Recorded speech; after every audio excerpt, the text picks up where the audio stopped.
death sentence, but substituted it with life imprisonment. That's when Smith Riley collapsed to the floor. Yes!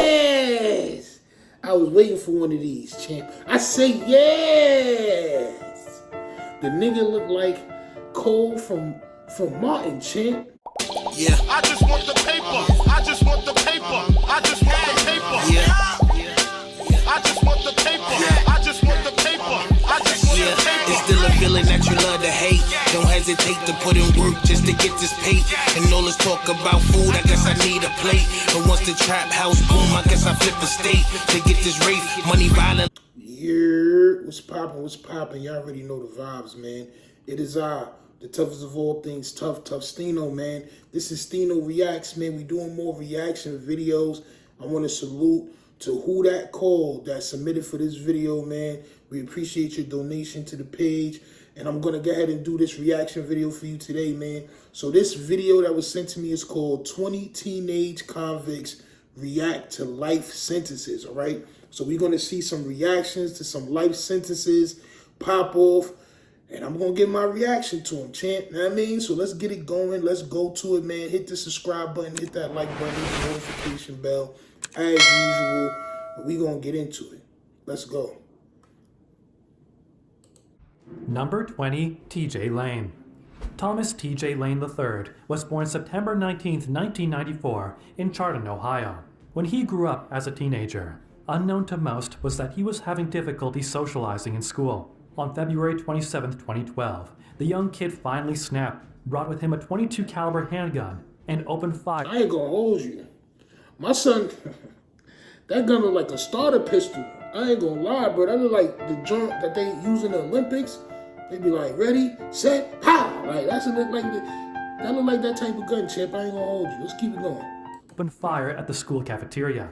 3 students were killed and 3 more injured. Damn. T.J. Lane, however, proved to also be trouble on court, and later, as you'll know it, in prison. While waiting for his sentence, he unbuttoned his shirt again against all warnings by his lawyer. Take a look at what's written on his white tee. Killer. He did this in court? Oh, nah. Nah. He's ready for a life sentence. I'm not gonna hold you. He's ready for a life sentence. It wasn't bad enough that he went to TJ Maxx or Target to get that button up for court, but he also, while in Target, went to the pencil section and he got some pens and pencils and he wrote "killer" on his shirt. He's ready for jail, champ. I'm not gonna hold you. Let's keep it going. Killer. At this point, the families of the victims were already stunned in their seats. Of But course. upon hearing his sentence, TJ shook up the building once more by giving everyone the middle finger. Later reports indicate that Lane misbehaved inside jail.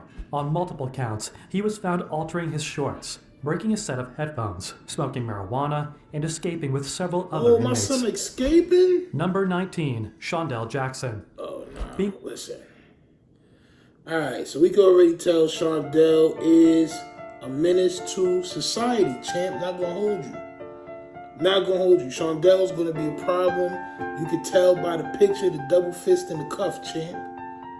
All right, let's keep it going. Being placed on trial brings out true colors in people. At age 19, Shondell Jackson first appeared in court with tears on his face. He was detained for the first-degree intentional homicide and robbery of a Milwaukee student named Nathan Potter. Damn. Shondell did the deed after getting aggravated to find that Potter did not have any money. As said, his true colors sprung out as the jury decided to hold him guilty. His tears switched into defiance. He makes gestures as he turns to the Potter family, rubbing more salt on their wounds, showing how he enjoyed killing their son. At his sentencing, the man received a mandatory life term with a possibility of parole. Potter's father, John, then addressed Judge Rebecca Dallett, saying, "Judge, there is nothing that can be said to bring back our Nathan. Is there such a thing as pure evil? We think so." After which, Judge Rebecca dashed the chance of parole. Once again, Shondell unleashes the evil inside him, lashing on the bailiff and cursing at the judge. He had to be restrained by officers who utilized pepper spray. Before we go on, jumping into today's untold topic, the probably not so untold rule during proceedings is to keep your trap shut, especially when the judge or jury is speaking. Now, a lot of y'all don't know that flag that's in the courtrooms, that's the same flag that be on ships, cruises and ships and stuff like that. That flag means that that judge or the cruise ship captain has overwhelming power over that place. So if you talk out of turn, it's more than just, oh, I got the freedom of speech. Not in court, champ. Because they can do things like this and put fruit by the foot over your mouth, champ. They will put fruit by the foot, lick it, and put it over your mouth so it will stick, champ, as they do in this picture. Let's keep it going. But Moron never threatened them, just because the ruling was unfavorable. This teenager failed to abide by both, and had the unfortunate consequence of sucking on an old shirt. Now, we do not know exactly what his case was, or the declared punishment for him to react that way, but we'd love to get your opinion on the matter. What do you think? Is the worst mortal crime befitting a life sentence? And what would you do, or how would you react, if you were falsely accused as such? Strike up a conversation down below, and feel free to engage with other viewers' comments as well. If I was falsely accused of a crime, I would just fight it the best way I can. Next, we take you to Cincinnati, at the sentencing of 23-year-old Jaleel Smith Riley. He was the guy behind the trigger at the shooting of Portia Lynn Brooks and her boyfriend Aaron Martin. More than 3 years ago, the two were in their car when, along with two accomplices, Smith Riley approached to make some bucks through robbery. He ordered Aaron to step out, and when he didn't find any cash, shot him. He then leaned towards the car and did the same to Portia, who was fatally injured and died 3 days later in a hospital. The murderer admitted to his actions to avoid the death sentence. Yet, in a turn of events during his hearing, shocked even his own attorneys when he requested to change his plea in the shooting. The Hamilton court judge was not having any of it, though. Denying the man's request to withdraw being guilty, he removed the death sentence, but substituted it with life imprisonment. That's when Smith Riley collapsed to the floor. Yes! I was waiting for one of these, champ. I say yes! The nigga looked like Cole from Martin, champ. That ain't nothing but cockroach off of the Cosby Show, champ. I am the wind beneath your wings. What are you talking about, nigga? If you don't stand up and take that punishment like a man, champ. Let's keep it going. Of the courtroom. Number 17, Brandon Spencer. Yeah, more cries. Disassociating life from video games, shooter Brandon Spencer is the best example for a lesson by wannabe gangsters carrying guns. He was charged with 4 counts of attempted murder. The teen arrived at a crowded Halloween party at the University of Southern California. There, he identified a member of a rivaling gang. So he left, came back with a gun, and rained hellfire on the crowd. The party dispersed, and Spencer also ran, disguising himself in the commotion. However, the LAPD picked him up at a parking lot, less than a mile away for questioning. The trial got as dramatic as it could get. Spencer had legions of supporters who vouched for his character in court, including an LAPD officer. Unfortunately for him, police found the trappings of his gang life in photos on his phone, showing gunplay and gang signs. As the judge... Time and time again, do we see people getting caught up telling on themselves, champ? All in your social media, all in your music, all in the pictures, throwing up gang signs. That's all they need to convict you and put you to a crime, champ. That's all they need. Let's keep it going. The judge announced the 40 years to life sentence. Spencer cried and pleaded that he was a good person. He also repeatedly banged his head on the table in dismay. Ultimately, bailiffs had to hold him back so that he couldn't inflict more self-harm for the rest of the session. Number 16, Dexter Johnson. For our next segment. Yo, that nigga look like Gene Nate. Last name Nate. Who are you talking? Yo, my son look like, yo, bro, nigga look just like Gene Nate, champ. Yeah, I know who Gene Nate is because I just put the picture up. God damn, champ. Let's keep it going. Segment. We have this. The teen of the hour is Dexter Johnson, who was 19 years old when he got sentenced to death for robbing, raping, and killing. Johnson had sat stone-faced throughout the day, which is the third in the punishment phase of his trial.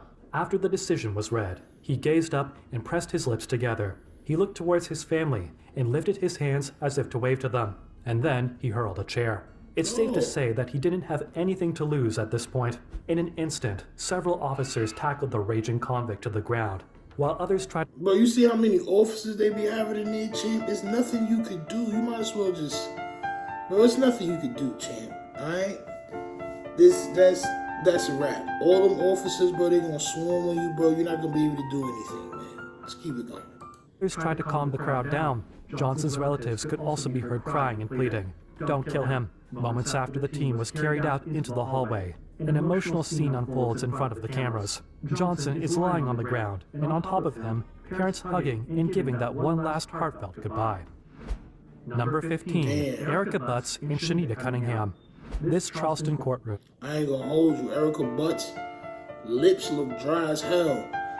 When they arrested them, Shorty ain't drink nothing in 2 days, bro. They needed to immediately hook her up to an IV of Gatorade, champ.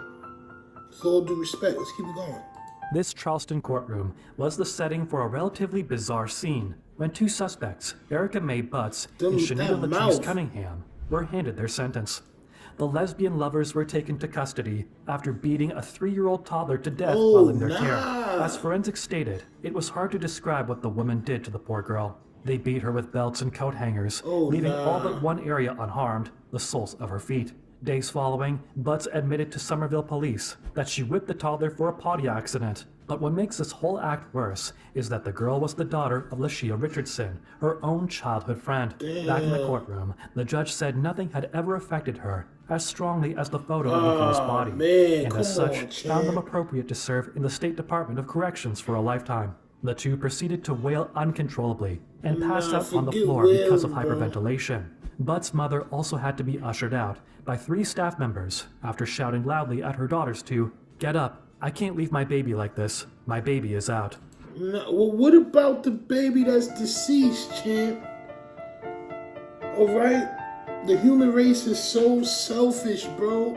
You're worried about your daughter when your daughter did unthinkable things to a 3-year-old, champ. Your daughter gets no sympathy. Raise your kids to be loving, champ. It's the only way to save them. Let's keep it going. Out. Number 14, Nicholas Lindsay. Following the murder of St. Petersburg cop David Crawford in 2011, teen Nicholas Lindsay was convicted and sentenced to life in prison without the possibility of parole. Nicholas killed Crawford when the latter responded to reports of a suspicious person in the neighborhood. According to witnesses, Crawford approached the lad with a notepad, but was shot multiple times point blank. 200 officers all over Tampa Bay took part in a massive manhunt, where they ended up raiding the 16-year-old's home. Nicholas initially feigned innocence in front of authorities. Yet, when his parents arrived in the interrogation room, CCTV cameras captured his confession. The judge ruled the recordings as admissible to trial, and on March 23, 2012, Nicholas was sentenced. He was not distraught. In fact, his face had a wide smile. That reaction led both sides of the case. Even the murderer's mom to wholeheartedly accept the decision, saying justice was served. Lindsay's life sentence was upheld 2 times, in 2013 and in 2017. On both occasions, the judge ruled he continue to spend the rest of his life in prison. Number 13, Martise Fuller. More cries by Martise. If you look at that lineup, champ, if you look at that edge up in the baby hairs, you can tell he is very much distressed, all right? You can tell by the baby hairs and by that frizzy lineup that he's very much worried about the rest of his life in jail. Martise, this is your life. Let's go. Fuller.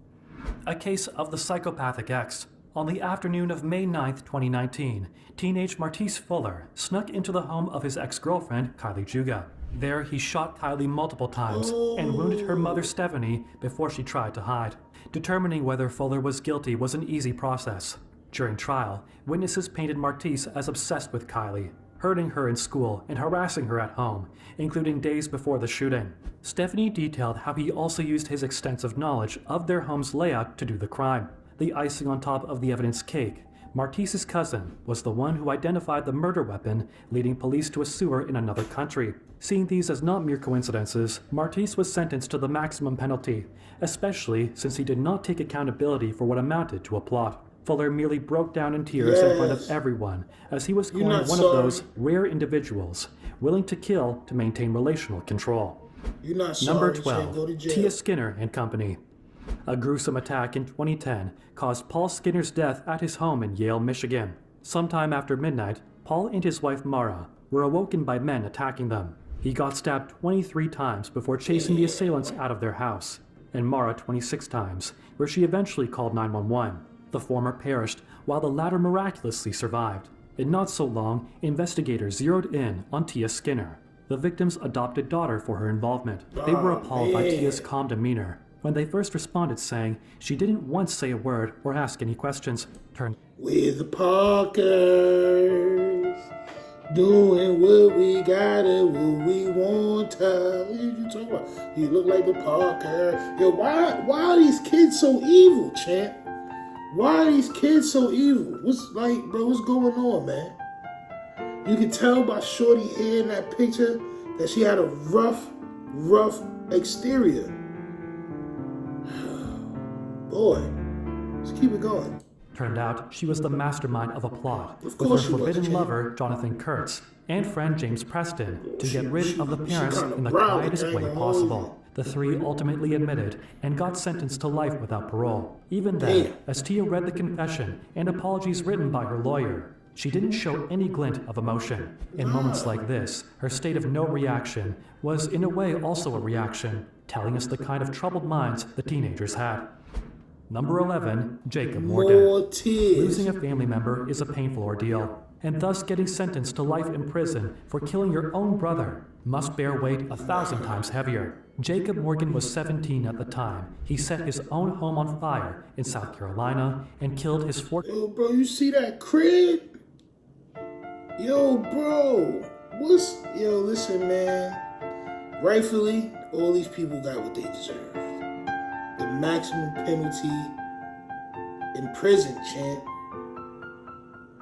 This remind me of that movie, The Good Son. You know what I mean? Macaulay Culkin. I need to go check that movie out. Let's keep it going. his 14-month-old half-brother. You can tell from the heart-striking clip, he clearly regretted his actions and nah, visibly what you expressed mean? grief for his younger brother. In the process, Morgan pleaded guilty to involuntary manslaughter and unlawful Involuntary? conduct towards child charge. Regardless, he was on the receiving end of very harsh words from the judge, which led him to tear up as he was taken away by the bailiff. What made this case controversial was that Morgan suffers from a number of mental health issues, including being on the autism spectrum. Even his parents on the prosecution acknowledged his issues.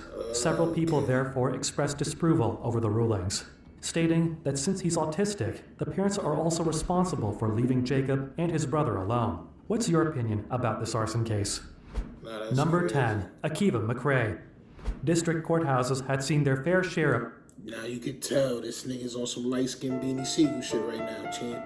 You can tell this man is a problem. The inertia around his being is moving everybody around the gravity that's connected to his planet, champ.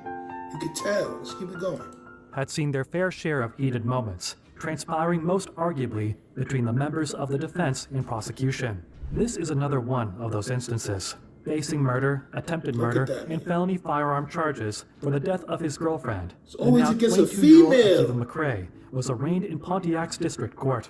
The room was filled with both their Look at my families, son. but minutes before the heated outburst, McRae offered only a few words. He told the court, "I am remorseful for my actions. I apologize to my family in court. That's all I got to say." Regardless of being an expert in psychology, it's straightforward you have to address the victim's family as well, especially if proven guilty. It's a clear sign of frustration. Someone in the crowd called him a name, and that's when the outburst happened. McRae retaliated with his own barrage of words, and officers had to step in to settle both parties. Uncontented with the proceedings and the 60-year ruling with a chance at life outside prison, the victim's family stormed out of the building shortly after. Not to hold you, but that nigga's not getting out of jail, bro. That nigga's a menace to society. Let's go to the next one. Number 9, Ronnie O'Neill. I remember this In one terms very, of drama very and well. decibels, this case is on another level compared to the rest on today's list. It starts with an unusual defense. That nigga look like, Lisa Simpson. I ain't gonna hold you. And my son don't got no top teeth. This was very funny to watch. From the not-so-usual person. Ronnie O'Neill is on trial for killing his girlfriend and their young daughter, Yeah, and he I took remember the this. unconventional method of defending himself. Yep. O'Neill also chose to surprise everyone, including the judge, by shouting his opening statements. The showing of objects and hearing of testimonies, which included his son who survived the attack, lasted weeks. Yet as strong and unconventionally striking his first appearance was, based on body language, voice volume, his son, and the evidence, all only proved he was 1,000% guilty. Yes, Like an 1,000,000%. Uno reverse card, justice flipped the situation in the end, where the judge was the one with a loud volume, while O'Neill fell silent on the verge of weeping. as she said verbatim, 19 years I've been in this job. I've seen human beings killed by the hands of others in every way imaginable. This is the worst case I've ever seen. Ronnie O'Neal was given 3 consecutive life sentences, plus 9 years for his actions. Alright, y'all. So as y'all seen it there, man, that was only half of the video. It's like 10 more reactions left to do. I'm going to break it into 2 videos. So y'all make sure y'all hit that notification bell. Go over to wearetuff.com. Hit some merch up, man. Cop some merch. If y'all want to see a video reacted to, y'all got a video y'all want me to react to, send it over to talkingtuff@gmail.com and I'll react to it. Make sure y'all hit that Cash App though, at $wearetuff. It's not a really amount, just whatever you feel like is worth. All right? Copy. Salute. I hit y'all.